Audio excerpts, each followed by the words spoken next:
이번 시간에는 회로 이론을 푸는 데 필요한 유용한 정리들에 대해서 얘기를 합니다.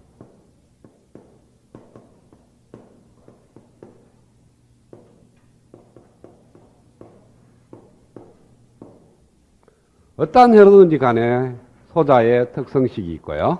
그 다음에 기록 전압법칙, 기록 전류법칙. 이 세 가지만 쓰면 다 풀려요. 그렇죠?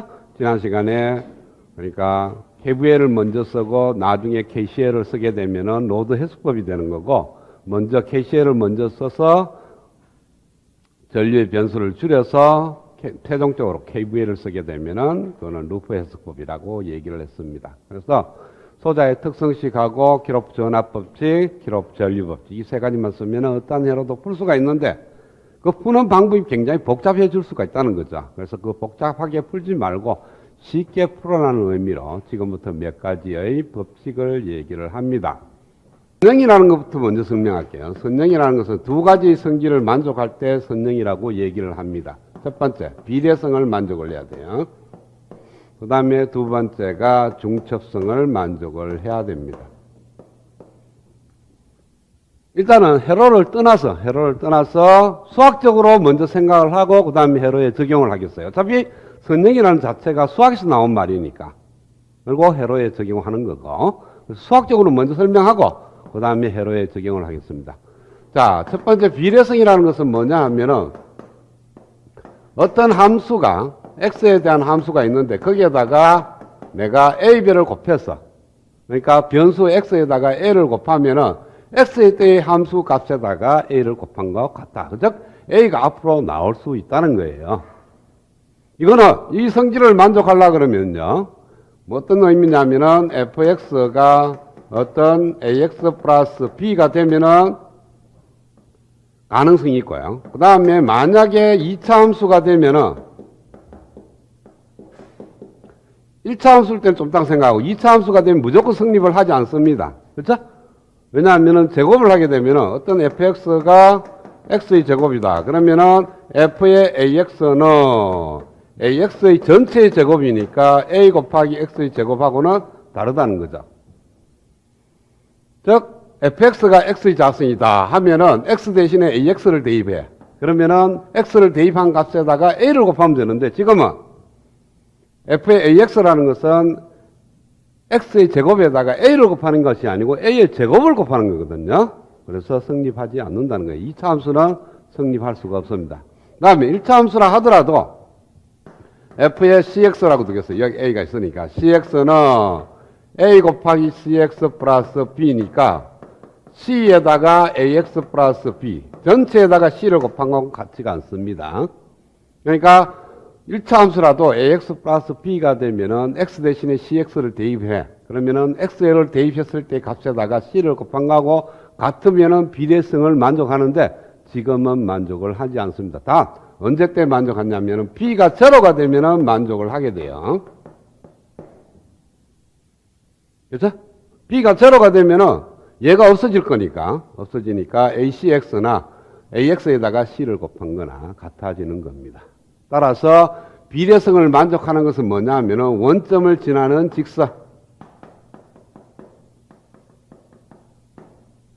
직선밖에는 비례성을 성립할 수가 없다. 그래서 2차 이상도 역시 안 되고요. 1차라도 하더라도 원점을 반드시 지나야만 한다. 그 다음에 상수항이다. ax는 어떤 상수 fx가 c라는 어떤 상수가 되면은 이거는 어떻게 돼요? f의 ax는 a 곱하기 c가 돼야 되는데, 이거는 f의 x 아니지, ax도 c고 fx가 c면은 x 대신에 어떠한 값을 였더라도 c예요. 그렇죠? x의 함수가 아니니까. 그래서 ax를 였더라도 c이고, 그러면 fx가 c인데 c에다가 a 곱한 거하고는 같지 않습니다. 역시 상수가 되더라도 성립하지 않아요. 반드시 원점을 지나는 직선이어야만 된다. 만약 이거는 되겠죠. fx는 제로다. 이거는 만족합니다. 그렇죠? 이거는 선형입니다. 그래서 이것도 보면은 fx가 제로라는 것은 원점을 지나는 직선이에요. 기울기가 제로인 거고, 이런 거는 기울기를 갖는 거고. 그래서 비례성을 만족하려면 모든 것이 원점을 지나는 직선만 가능하다.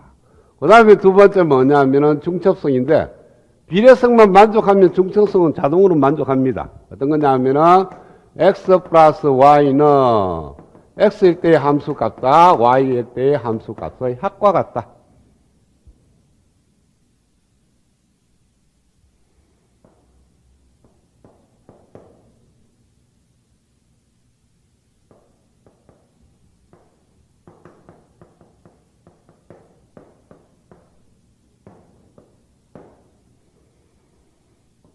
자, 어떤 g라는 변수를 쓰겠어요. x축 대신에 g축을 쓰고 되고 g를 갖다가 x 플러스 y라고 두겠어요.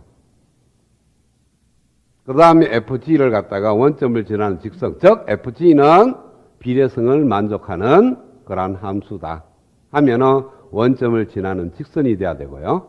그 다음에 임의의 점에 x가 여기에 있고 임의의 점에 y점이 여기 있다고 보여요. g가 x일 때의 함수 값은 여기가 fx가 돼요. 그 다음에 임의의 y 값일 때는 fy가 될 거고요. 그죠? 그 다음에 g가 x 플러스 y가 되면 여기 있을 거라고. x 더하기 y니까 y라는 거리에서 x만한 거리를 가게 되면은 요 거리가 x가 되면은 여기가 g는 x 플러스 y가 될 거예요. 그쵸? 그때 이 함수 값은 요게 f의 x 플러스 y가 될 건데, 요 길이는 요 길이 더하기 요 길이가 되느냐는 거예요. 즉, 요 길이하고 요 길이하고 같느냐는 거예요. 이게 무슨 삼각형이에요? 이 삼각형하고 이 전체 삼각형하고 닮은 꼴이죠. 그쵸? 왜? 이 직선하고 이 직선이 평행일 거니까. 그죠? 그래서 요거 대 요거는 요거 대 여기 됩니다. 즉 x 대 x 플러스 y는 fx 대 f의 x 플러스 y가 성립하는 거니까 f의 x 플러스 y는 x분의 x 플러스 y 곱하기 fx 이렇게 되나? 그래서 1 플러스 x분의 y의 fx는 fx 플러스 x분의 fx 곱하기 y. 이게 바로 fy가 됩니다. 왜? fx에서 x를 나누면 요 직선의 기울기가 돼. 그렇죠? 기울기에다가 y만큼 변화량을 곱하게 되면 이 값이 되죠. 그렇죠?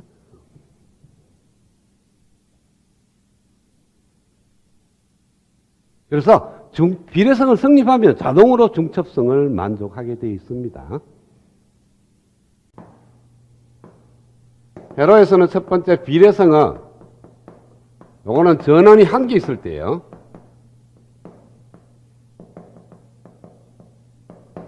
어떤 회로가 있는데 회로의 전원만 밖으로 끄집어냅니다. 전압원도 될 수가 있고 전류원도 될 수가 있어요. 어떤 회로에서 여기는 전원이 없는 회로고요. 무전원 회로라고 합시다. 그 다음에 어떤 두 점 사이에 걸리는 전압 V0를 해도 좋고요. 아니면 그 어떤 회로에 브랜치에 흐르는 전류 I0를 잡아도 좋습니다. 자, 외부에서 인가되는 전압이 오직 하나밖에 없어요. 오직 하나밖에 없으니까 여기에 나오는 출력 전압도 VS에 대한 함수가 돼야 돼요. VS가 변하면은 여기에 걸리는 전압도 자동으로 변하게 되죠. 그렇죠? 그 다음에 여기 흐르는 전류도 이 VS의 함수가 되어야만 합니다. 만약에 함수가 안 되면은 V0가 제로가 되든지 I0가 제로가 되면은 VS의 함수는 아니에요. 그 다음에 여기에 들어가 있는 모든 회로의 소자의 특성이 뭐냐 하면은 선형이라는 거예요. 소자의 특성식 자체가 선형을 만족을 합니다. 미분식에 대해서는 지금 설명을 안 할 거고, 지금 비한 거라고는 오직 저항밖에 없으니까 저항에 대해서만 생각을 하겠어요. 저항의 전압과 전류 관계는 선형입니다. 왜? 원점을 지나는 직선이 되는 거니까. 그래서 여기에 들어가 있는 소자들의 성질이 선형이라고. 그러면은 여기에 나오는 출력 전압과 인가되는 Vs는 선형 관계를 만족하고, 즉 비례성을 만족을 하는 겁니다. 비례성을 만족하고 여기 흐르는 전류 I0도 Vs에 대해서 비례성을 만족을 하게 돼 있어요. 왜? 여기서 노드 방식이나 루프 방식을 쓰게 되면은 다원 1차 연립 방식이거든요. 만약에 2차 방식이 되면은요, 이 안에 회로가 우리가 만들어지는 방정식이 2차가 되면은 곡선화됩니다. 직선이 곡선화되기 때문에 선형이 들어간다 하더라도 선형이 안 돼요. 그러나 이 안에 들어가 있는 모든 소자가 선형이기 때문에 인가되는 입력 전압하고 출력 전압이나 전류가 선형 관계를 만족한다는 거예요. 그래서 첫 번째 비례성을 만족한다. 즉 V0가 F의 Vs에 대한 함수꼴로 나와 있는데, 만약에 여기에다가 Vs 대신에 A배를 곱하면 Vs를 였을 때 값에다가 A를 곱하면 성립을 한다.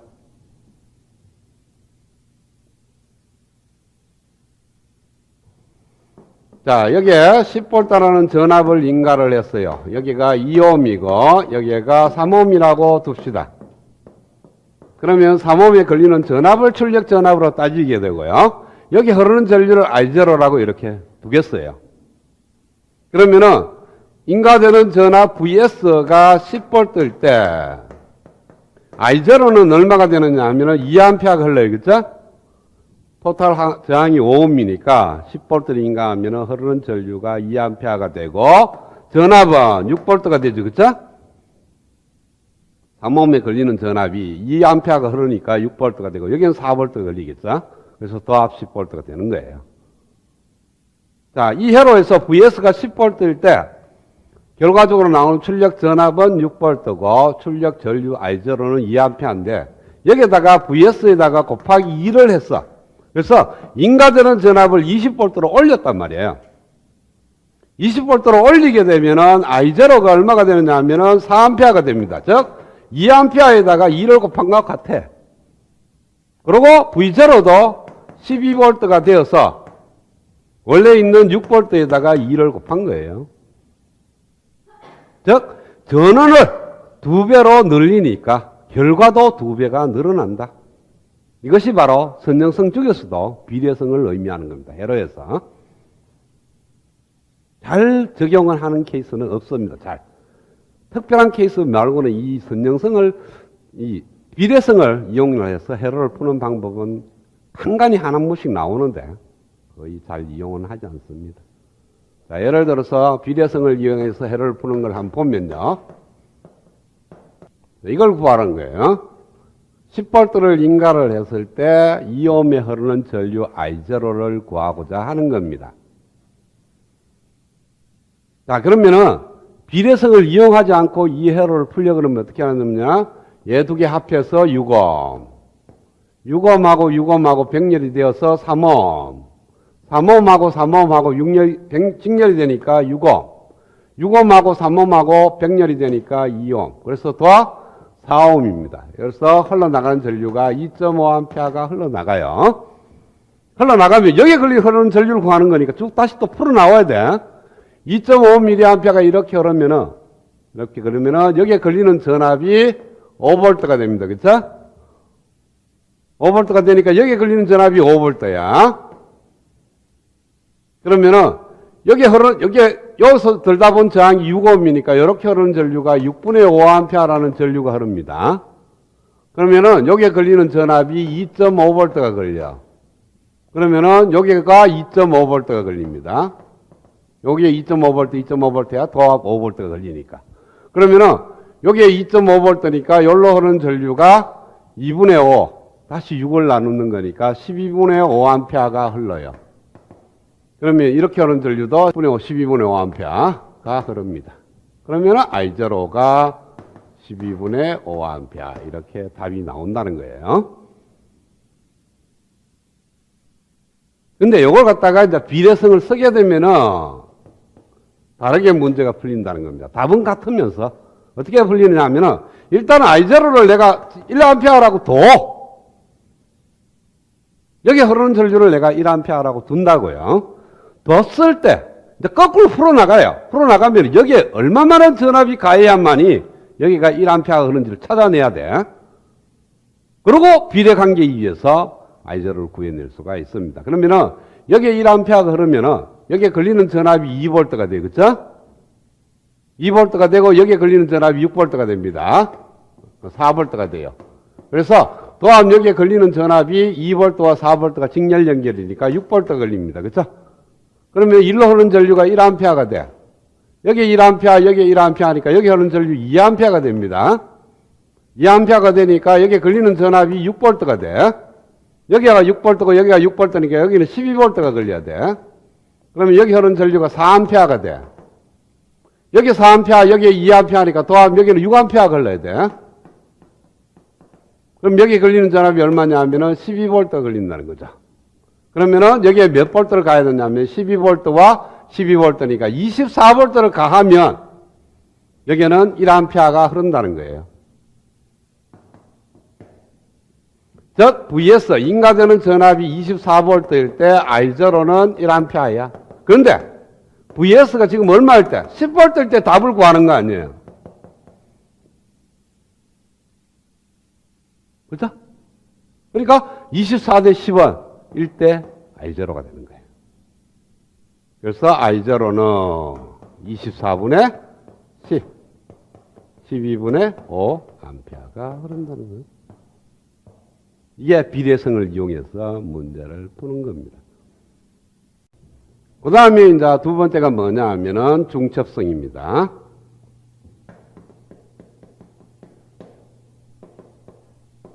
이거는 이제 회로에서는 중첩의 원리예요. 전원이 다 전원일 때,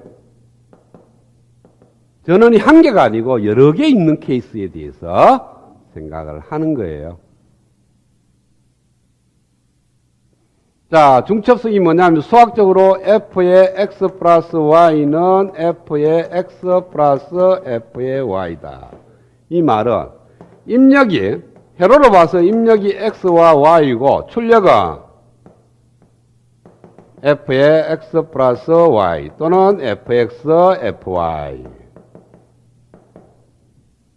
즉, X를 넣었을 때, 입력을 X를 넣으면 FX가 되고, Y를 넣으면 FY가 되는데, X하고 Y하고 같이 넣으면, 두 개를 더해서 넣으면, 결과도 두 개가 더한 걸로 나온다.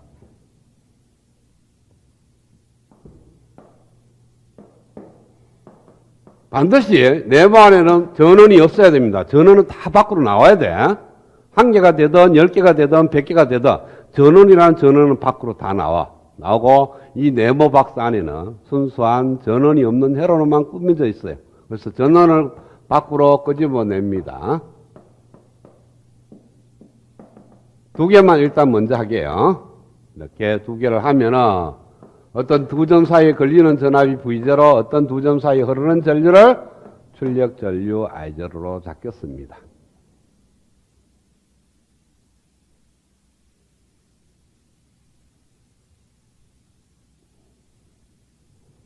자, V0는 V1과 I1의 함수꼴로 나오게 될 거고, I0도 마찬가지로 V1과 I1의 함수꼴로 나오게 됩니다. 지금 우리가 구하고자 하는 건 얘예요.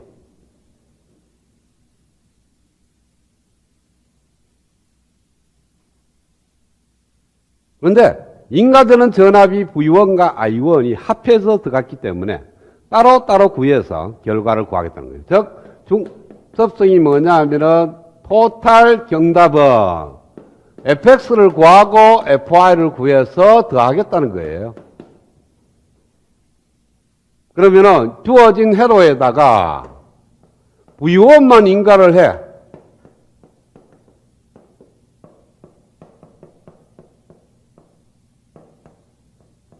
자, v1은 인가하고 여기 i1은 인가하지 마. 제로로 둬. f의 x 플러스 y에서 x는 v1으로 두고 y는 제로로 두면 이 전체가 fx가 될 거예요. 그죠? 그래서 답은 fy는 없어지고 fx만 남는다는 거예요. 여기 나오는 전압하고 또 5번에는 v1은 제로로 보내. 그러나 I1은 인가를 해. 여기서 나오는 전압을 V02, 여기에 흐르는 전류를 I02라고 둔다면, 어머니는 X를 제로로 두고 Y를 갖다가 I1으로 대입한 그런 케이스입니다. 그러면 얘가 제로가 되고 얘만 남아요. 그것이 밑에 있는 요 결과입니다. 그러면은 주어진 이 회로의 결과는 여기 나오는 이 결과에다가 이 결과를 더하면 돼요. 이것이 중첩의 원리입니다.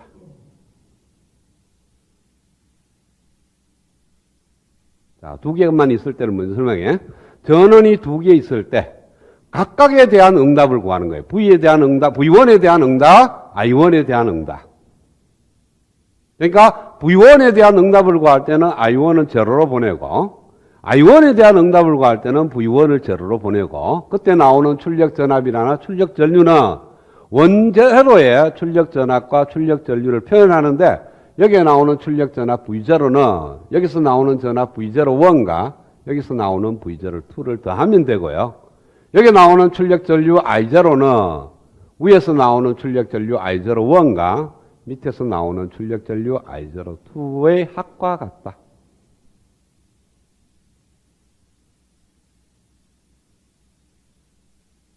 그 다음에 요거는 뭐 이미 여러분 다 알고 있지만은 I1을 제로로 만들 때 전류원을 갖다가 어떻게 처리하느냐 하면은 오픈 서킷으로 처리합니다. 그죠?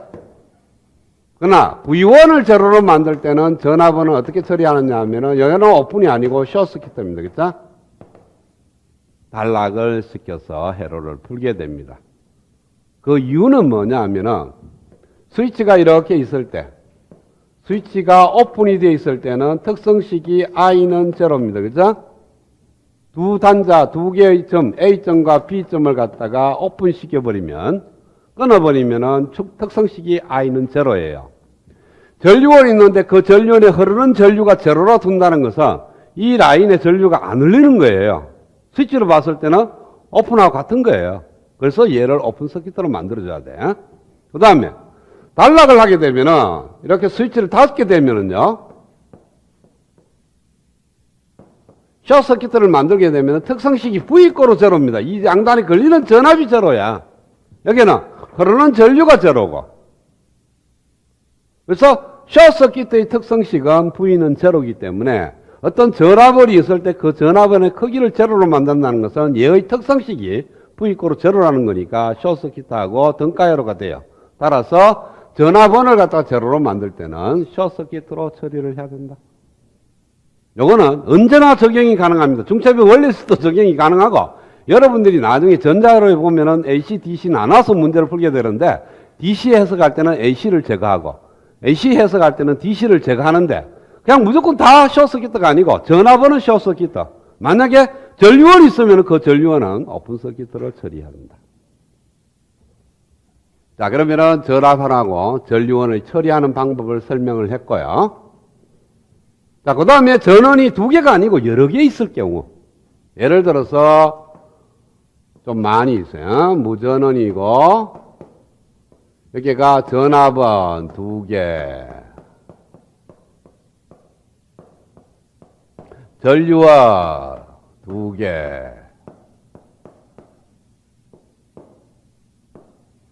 이렇게 네 개가 있는 케이스를 따져봅시다.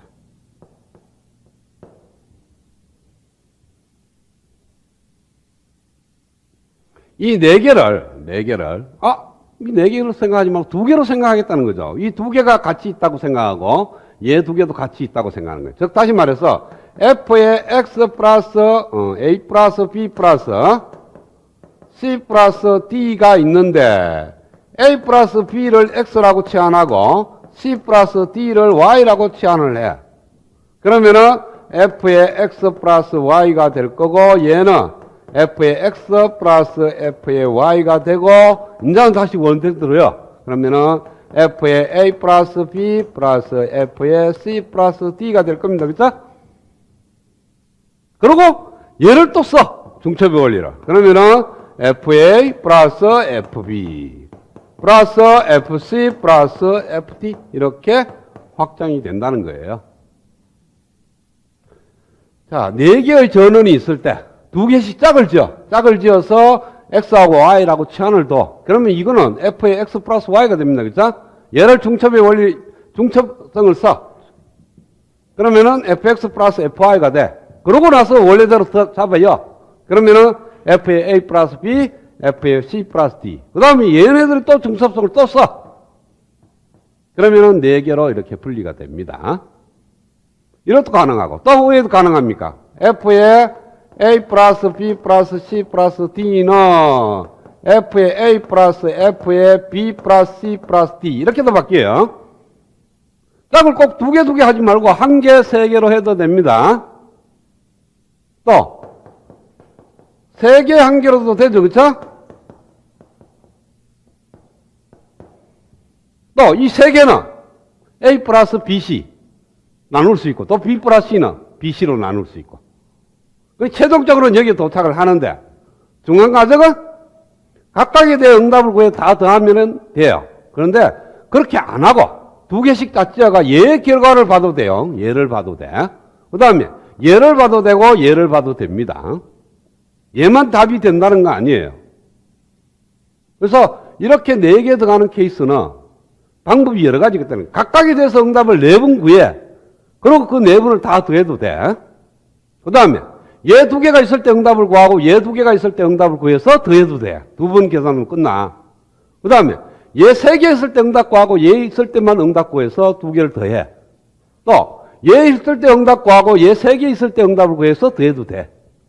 그러니까 최종적으로 1개씩 해도 되고 1개씩 하면은 여러 번 많이 해야 될 거고 짝을 지어서 해도 되는데 짝은 2개씩 짝 지어도 되고 3개, 1개를 짝 지어도 되고 또 아예 안 풀고 이 전체를 그냥 한 번에 풀어도 되겠죠. 그렇죠? 4개가 다 있을 때. 그러니까 중첩의 원리라는 것은 굳이 1개씩 해서 4번 풀어서 답을 구할 필요는 없어요. 그렇게 구할 수도 있고 2개 짝 지어서 할 수도 있고 3개 하나 짝 지어서 할 수 있고 그냥 있는 것 자체를 풀어도 되고.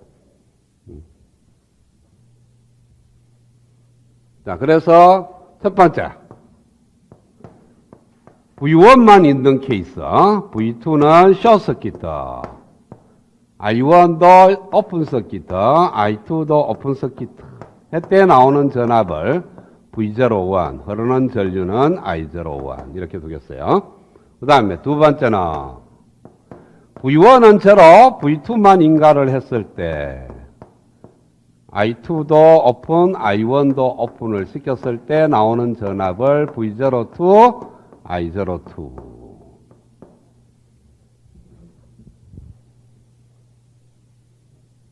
그 다음에 세 번째는 V01도 제로, V02도 제로, I1은 공급을 하고요. I2는 오픈 서킷으로 만들었을 때 나오는 전압을 V03, 흐르는 전류를 I03. 그 다음에 마지막으로 푸는 것이 전압은 제로로, 전류도 I1은 제로, I2만 인가하는 케이스에 나오는 전압을 V04, I04 하면은 여기서 나오는 이 전압은 V0는 V01 플러스 V02 플러스 V03 플러스 V04. 그 다음에 I0는 I01 플러스 I02 플러스 I03 플러스 I04 이렇게 나오게 될 겁니다. 그쵸? 자, 얘를 1번이라고 두고요. 얘를 2번이라고 두고 얘를 3번이라고 두고 얘를 4번이라고 두겠어요. 그러면은 1번 더하기 2번은 뭐가 되느냐 하면은 이 결과하고 같습니다.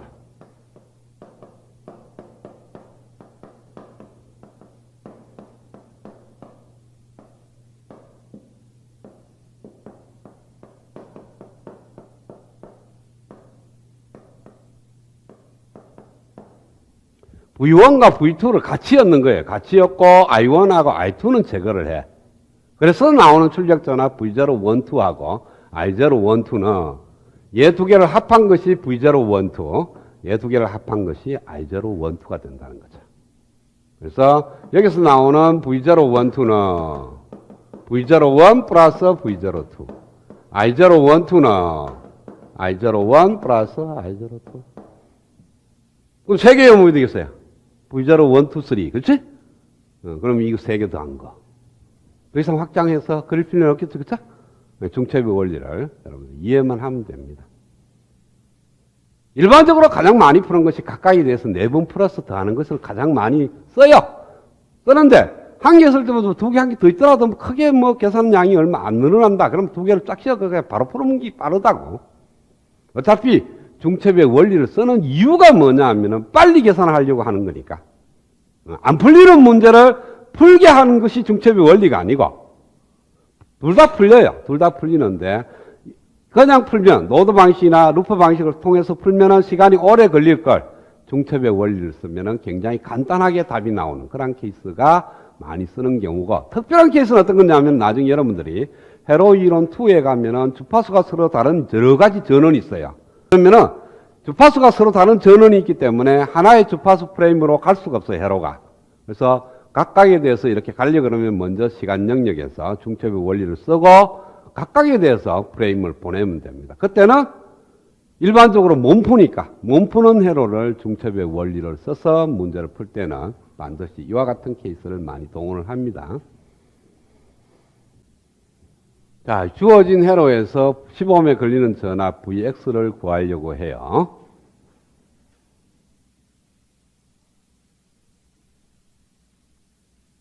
이럴 때 중첩의 원리는 여기 전원이 몇 개 들어가 있습니까? 2A라는 전류원 하나, 3V라는 전압은 하나, 그 다음에 6A라는 전류원 하나. 이렇게 3개가 들어갔으니까 3번의 계산으로 구하면 됩니다. 그쵸? 그래서 자세히 그러면은 첫 번째, 2A에 대한 응답. 그러면은 2A는 그대로 둬.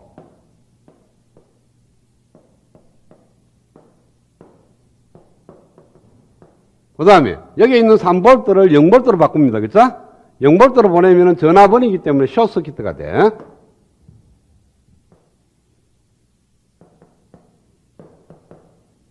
그 다음에 여기 있는 전류원을 제로로 보내게 되면은 전류원은 전류가 흐르지 않는 거니까 오픈 서키트가 됩니다. 그랬을 때 여기에 걸리는 전압이 Vx예요.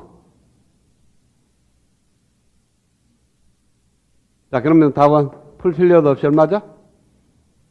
이게 숏서키트가 딱 되면은 2A가 일로 못 갑니다. 일로 다 가버리지. 즉, 이 사이에 걸리는 전압이 제로잖아. 제로면 일로는 전류가 흐를 수가 없어요. 왜? 여기 흐르는 전류가 이렇게 흐를 수밖에 없는데 여기 전압 방향하고 여기 전압 방향이 더해주는 방향이야.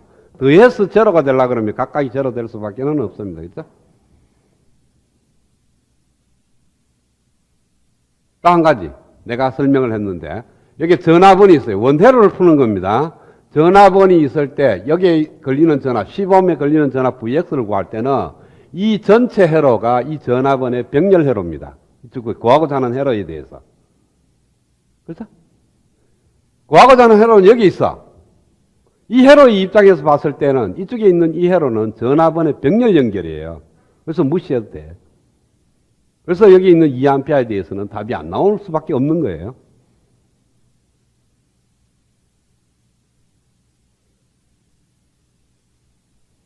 그러니까 여러분들이 이렇게 회로도를 보면 좀 복잡한 것들만 이런 거 이렇게 가지를 치게 되면은요, 굉장히 심플한 회로로 바뀌어버려.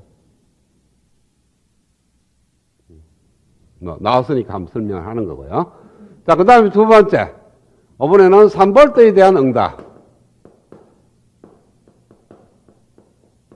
2A의 전류원은 오픈 서키트를 만들어야 될 거고, 여기가 3V라는 전압원이 들어가고, 그 다음에 여기가 5옴이라는 저항과 15옴이라는 저항이 있고, 여기에 걸리는 전압이 Vx다. 여기는 오픈 서키트다.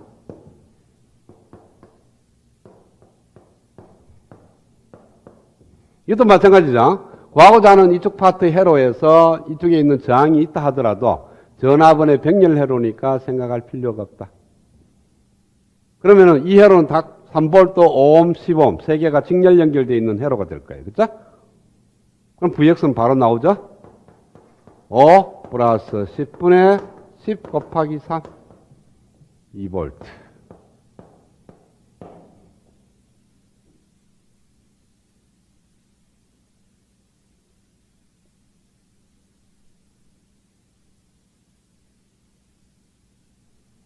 자, 그 다음 마지막에 6A에 대한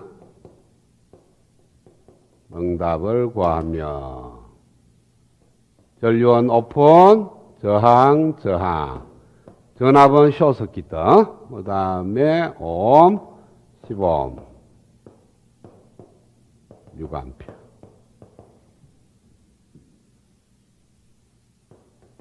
이 저항하고 이 저항이 병렬 연결인 게 보여요? 병렬 연결의 정의가 뭐였냐면은 소자에 인가되는 전압이 동일한 케이스입니다. 그쵸? 요 두 개가 묶여 있기 때문에 요게 걸리는 전압을 Vx라고 둔다면 요게도 Vx가 돼요. 그쵸? 요게 같은 점이고 요게 같은 점이거든. 그러니까 A라는 점과 B라는 점 사이에 5옴이 있고 10옴이 있는 거예요. 그래서 요 두 개는 병렬 연결입니다. 그러면은 이 6A라는 전류가 분배 법칙에 의해서 일로 흐르는 전류가 저항의 비가 1대2니까 흐르는 전류의 비가 1대2가 될 거예요. 그래서 3분의 1이 요로 흘러, 2A가. 따라서 Vx는 20V.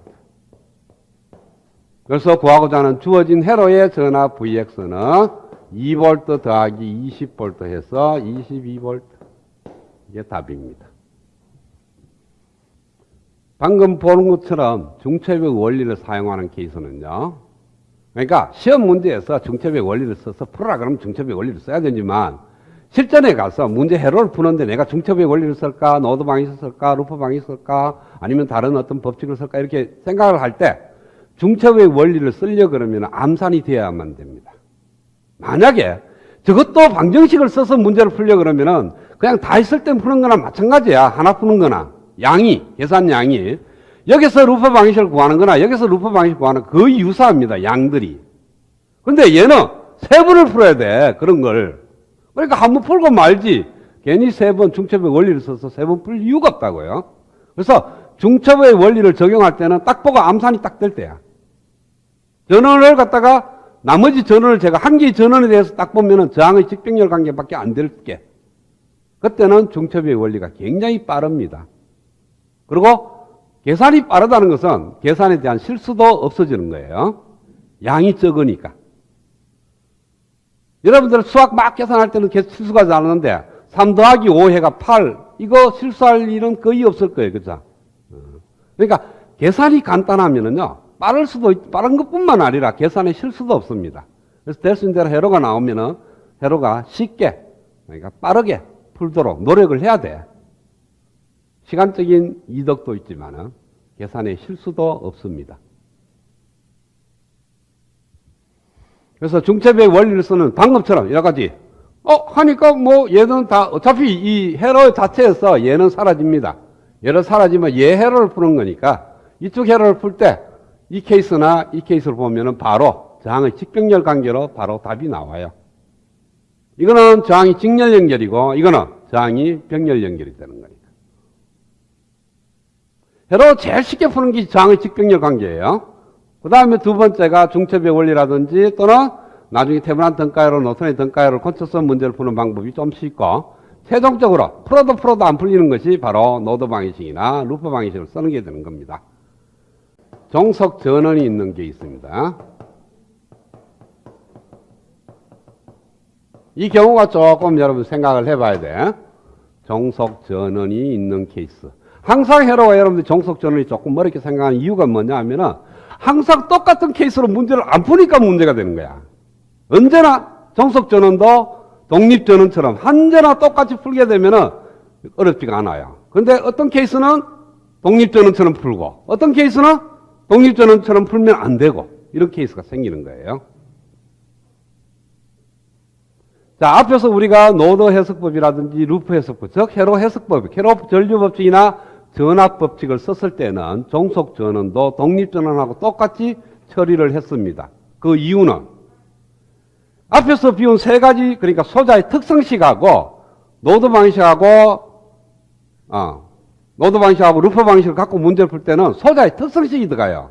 소자의 특성식을 들어갈 때는 전압원이면은 독립 전압원은 V는 3 이렇게 들어가고 종속 전압원이면은 3Ix 이런 식으로 미지수로 비록 들어가다 하더라도 특성식 자체가 달라지는 건 아니에요.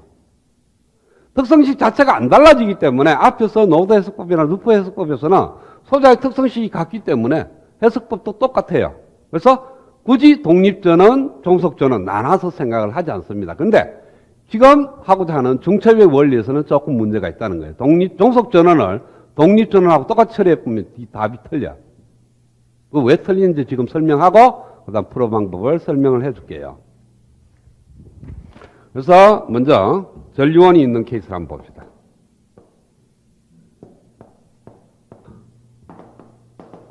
종속전원을 독립전원처럼 생각을 하겠어요.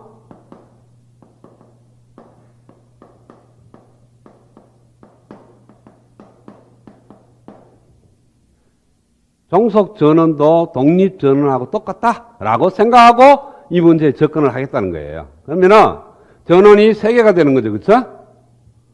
그래서 각각의 전원에 대해서 문제를 풉니다. 첫 번째, 10A에 대해서 회로를 그리면 10A 전류원 오픈 서킷, 여기는 숏 서킷.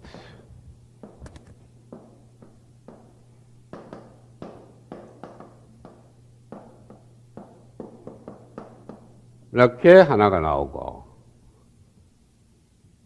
그 다음에 이쪽에 있는 종속전류원, 독립전류원 오픈, 종속전류원 오픈, 그 다음에 전압원만 있는 케이스.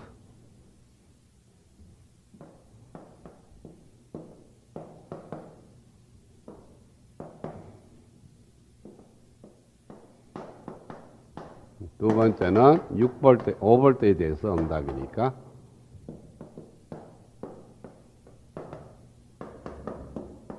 이렇게. 그 다음에 세 번째, 이 V0에 대한 응답을 구하면 오픈, 저항, 이 V0, 저항, 숏서킷. 그래서 1옴, 여기가 2옴, 걸린 전압이 V0, 여기가 8옴, 여기가 4옴. 이렇게 3개를 구해서 더하면 됩니다. 그쵸?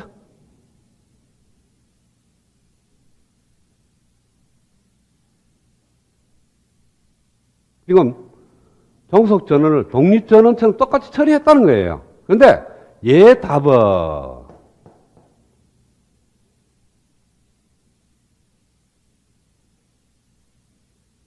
이 안에는 독립전원이 없는 회로입니다. 이거는 무조건 답이 제로예요. 올 제로가 됩니다.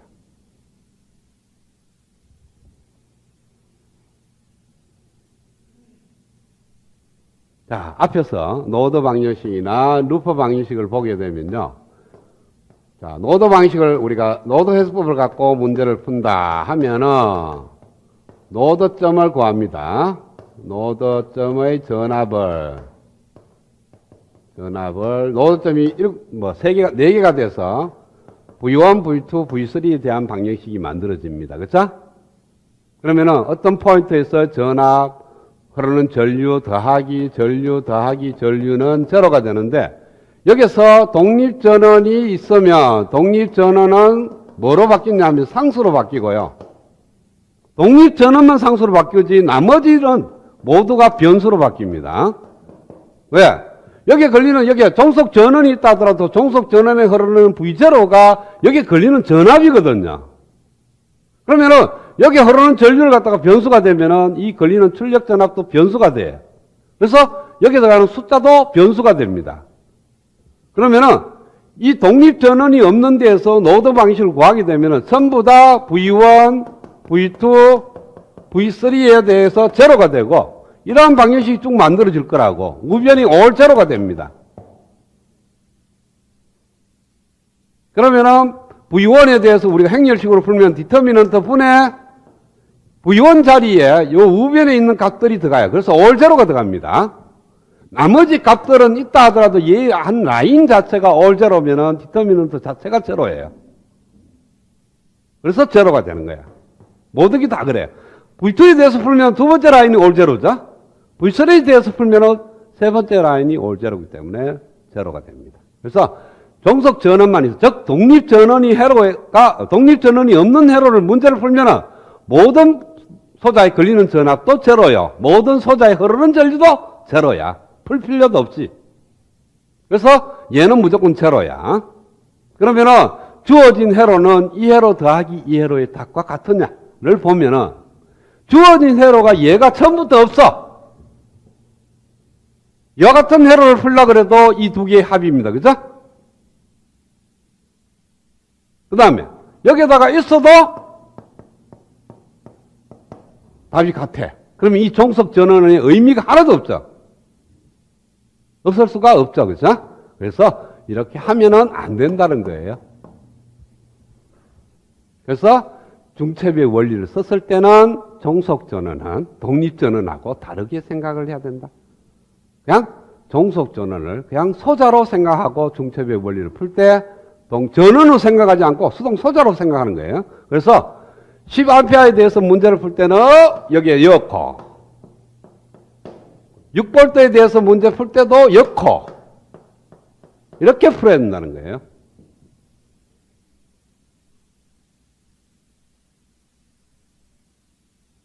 그러면은 종속 전원이 들어가 있으면 절대로 암산이 안 됩니다. 그죠? 암산이 안 돼. 그래서 종속 전원이 들어가면은 거의 중첩의 원리를 쓰면 손해다.